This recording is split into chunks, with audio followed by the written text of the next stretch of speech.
Well, we are now joined by author Xoli Madlala. She has written a book on menopause that is based on her and other people's experiences with the condition. The book, titled The Perimenopausal Globetrotter, aims to simplify menopause for the general public. And she joins me now to discuss this further. Thank you for talking to us. Now, just during the break, I was actually saying I feel like this conversation is for me because it's things that we don't really often think about. Premature menopause, how does it even play out? Okay, firstly, I always say we're divinely guided. So as you're saying that this conversation is more for you, probably for the viewers also, but you are going to find value in it. Firstly, menopause in general, we hardly hear much about it.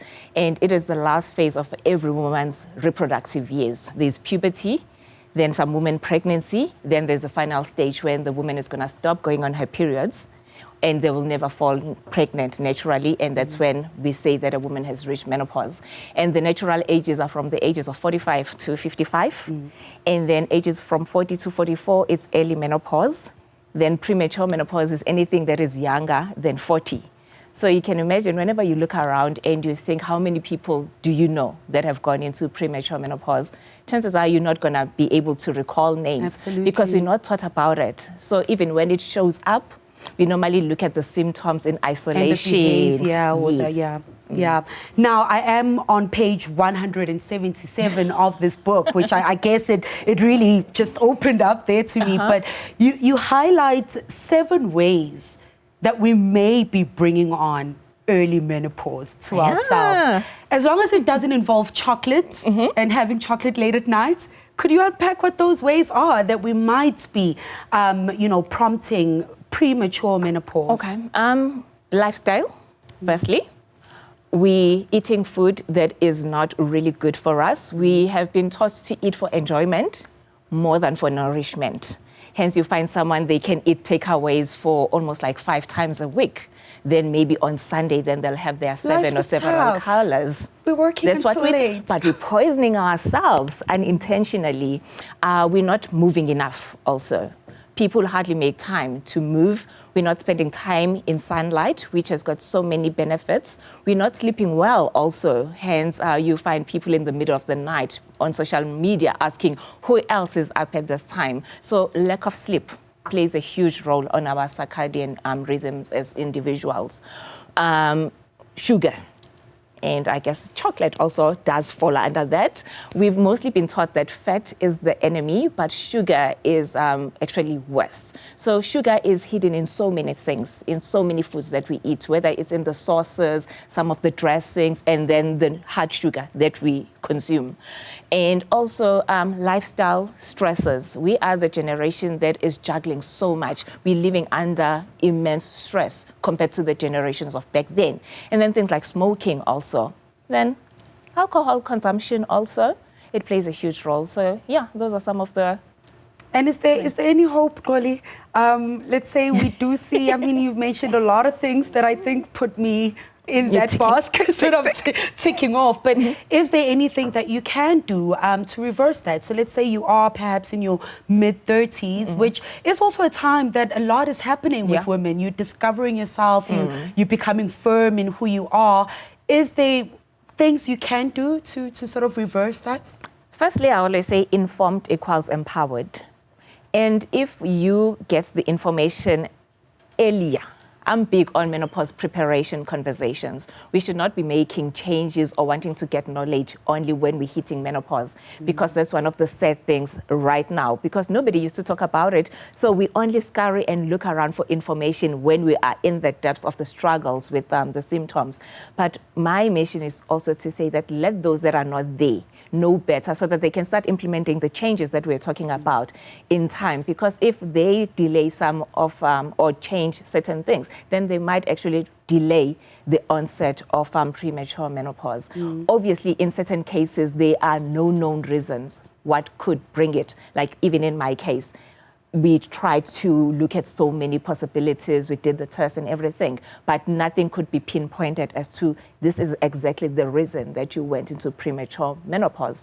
But there's things like your autoimmune diseases also. There's things like your breast cancer that can lead a woman to go into a medically induced menopause before time. And Xoli, you mentioned your own experience, which is ma'am. really what inspired the book that you released in October last year. Congratulations on that.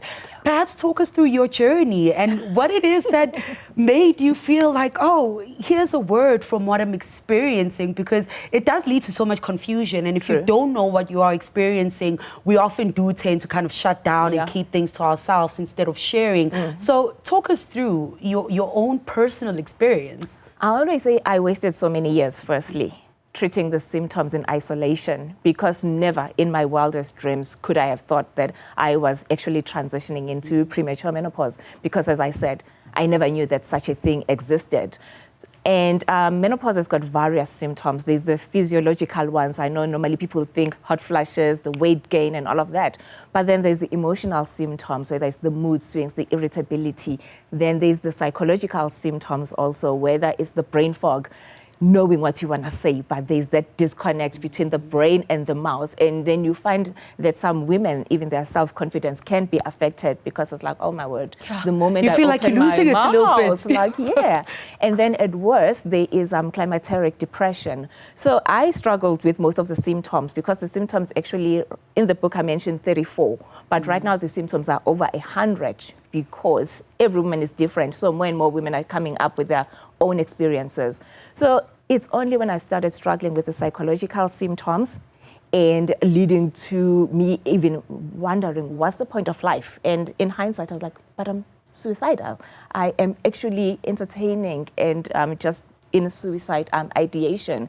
And I always say that because I guess I was not ready to check out of this world, I still had so much to do. Then I got that epiphany to say that, Xoli, you've been struggling with so many things the past few years. Then I struggled, I jotted down everything, contacted Dr. Google, because we're the generation of Dr. Google. Then I got an idea that I had actually been transitioning into menopause.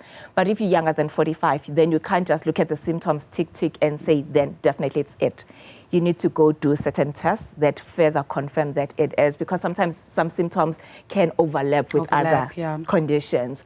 And then the moment I find out what was happening, I think I then was equipped now to deal with this monster, as I was saying, that informed equals empowered. Then I was like, okay, fine, then how am I navigating this? And my first thing was like, I need to see faces that look like me, voices that speak like me, because on Google I was seeing white faces, older women, and as you said, that women suffer in silence. I don't believe in that. I always go like, you know what, I am never gonna suffer in silence. So I started posting on Facebook. That was in 2016 now. I was 38. Then just looking for relatability, but it was initially crickets. Like you see in the first few pages, I share even the Facebook conversations. Normally it was blue ticks. Nobody was responding because my friends were not there yet. Yeah. And also because of the shame and the stigma that is still I don't want to have that conversation. To that word. It's like, oh my God, no, we don't talk about that. But eventually, people started like DMing, WhatsApping. That's when I realized, you know what, there is people that are going through this. And then fast track, after doing the advocacy on my social platforms, then I decided, you know what, I need to get this in a book form, because then it's going to allow me a bigger reach. Well, Xoli, we are running out of time, but I'd like to speak about menopause, premenopause, and relationships. You know, relationships with partners, relationships with children. I think, you know, as you said, as families, we might just see that, oh, our mother is going through, she's changing. She's a lot stricter than she was before. She's screaming a lot more, but we don't have that name for it. And how to then manage our relationships in our families, with friends, and just at work as well, because you spend most of your time at work and how you show up at work. So just perhaps an idea of, once we do read this book, when it comes to dealing with menopause and relationships, important relationships in a woman's life, how do we navigate that? I always say that